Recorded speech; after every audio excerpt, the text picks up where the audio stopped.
Job columns లో ఇప్పటి వరకు wanted helpers, supervisors, engineers, doctors ఇలా రకరకాల ఉద్యోగ ప్రకటనలను చూసాం, విన్నాం. కానీ తాజాగా వాంటెడ్ ఫార్మర్స్ అనే యాడ్ సోషల్ మీడియాలో హల్చల్ చేస్తుంది.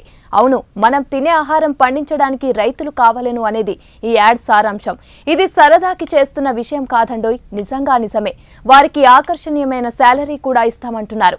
వ్యవసాయం మీద ఆసక్తి ఉన్నవారు, ముఖ్యంగా ప్రకృతి వ్యవసాయంపై అవగాహన ఉన్నవారికే మొదట ప్రాధాన్యత అంటున్న ఆ సంస్థ ఏంటి, ఆ కథేంటి తెలుసుకోవాలంటే ఈ స్టోరీ చూసేయాల్సిందే. మరి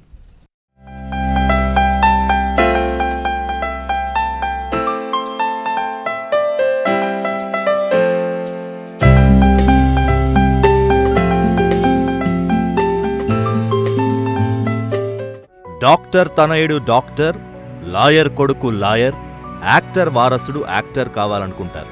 కానీ రైతు కొడుకు రైతు కావాలని కోరుకోడు.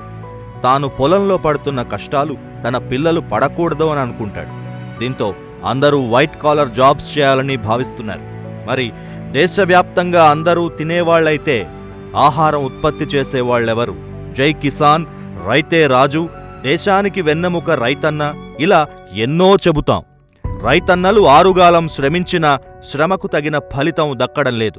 అప్పుల ఊబిలో చిక్కుకున్న అన్నదాత ఆత్మహత్యలకు సైతం పాల్పడుతున్నాడు. వ్యవసాయాన్ని నమ్ముకుంటే బతకడం కష్టమంటూ చాలా రాష్ట్రాల్లో అన్నదాతలు వలసపోయి కూలీనాలి పనిచేసుకుంటున్నారు. పొలంలో రాజు కాస్త పరాయింట పనోడుగా మిగిలిపోయాడు. దీంతో రైతన్న తమ పిల్లల్ని చిన్నదో పెద్దదో ఉద్యోగాలు చేయడానికి ప్రోత్సహిస్తున్నారు. కానీ వ్యవసాయం చేయడానికి ఏ ఒక్కరూ ప్రోత్సాహం అందించడం లేదు. దీంతో వ్యవసాయ రంగం కుదేలవుతోంది. చెట్టు తోట 2 ఎకరాలు వేసాను. దానికి ఎక్కువ నష్టపరిహారం ఎక్కువ అవుతుంది. ఎందుకంటే దానివల్ల పెట్టుబడులు విపరీతంగా ఎక్కువైపోతున్నాయి.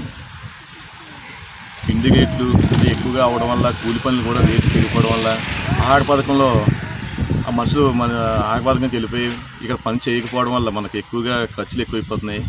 ఈ ఖర్చు వల్ల ఇప్పుడు చెక్ వేస్తున్నాను. వరి పంట వేసాను, అది అలాగే ఉంది. ఏది వేసినా నేను వ్యవసాయం మీద బతుకుతాను కాబట్టి ఆ వ్యవసాయం నాకు ఎక్కువ నష్టం వస్తుంది. అయినా సరే నాకు తప్పడం లేదు. నేను వ్యవసాయదారుని కాబట్టి నాకు అది తప్పడం లేదు. ఆ వ్యవసాయం మీద బతకాలి.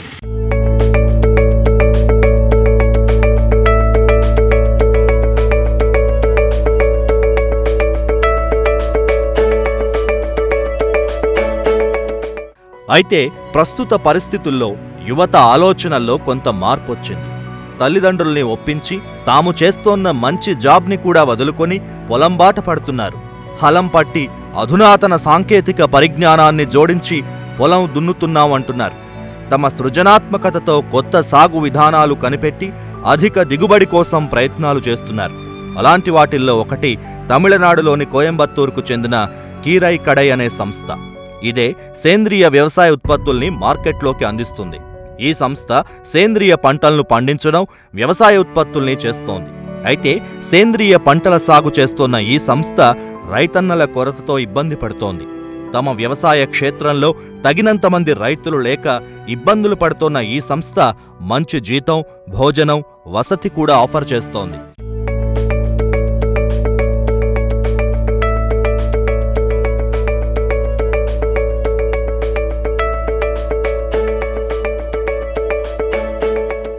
అందుకే వాంటెడ్ ఫార్మర్స్ అంటూ ఉద్యోగ ప్రకటనిచ్చేసింది. అంతేకాదు ఆ రైతుకి భవిష్యత్తుపై భరోసా కల్పించడానికి నెలకు 15,000 నుంచి 20,000 వరకు జీతం ఇస్తామని ప్రకటించింది. శాలరీతో పాటు ఆకర్షణీయమైన ప్రోత్సాహకాలు సైతం ప్రకటించింది. సహజ సిద్ధ ఆహారాన్ని సమాజానికి అందించే రైతుల కోసం ఎదురుచూస్తున్నామని, ప్రకృతి వ్యవసాయం చేయగలిగిన వారికి మొదటి ప్రాధాన్యత అని చెప్పింది. ఈ వాంటెడ్ కాలంతో మన దేశానికి రైతన్నలు ఎంత అవసరమో అర్థమవుతోంది. పెట్టుబడికి బయట నుంచి వడ్డీలు తెచ్చుకుని మనం అన్నీ పండించేటప్పటికి తిరిగి వడ్డీ కట్టలేకపోతున్నాం. అసలు కూడా బొక్కొస్తుంది తిరిగి. ఇదేంటి రైతులకి జరిగేది? రైతులు ఎక్కడ కూడా పైకి రాకపోవడం కారణం మెయిన్ దీనివల్ల అండి. సరైన గిట్టుబాటు ధర కూడా రైతుకి ఉండట్లేదు. ధాన్యం ఇప్పుడు స్వర్ణ పండించే వాళ్ళకి ముందుకు వస్తున్నారు. నాసిరకం, గిద్ద మైసూరు అవి పండించేది దానికన్నా వెనకబడిపోయి కొనుబడి తగ్గిపోతుంది.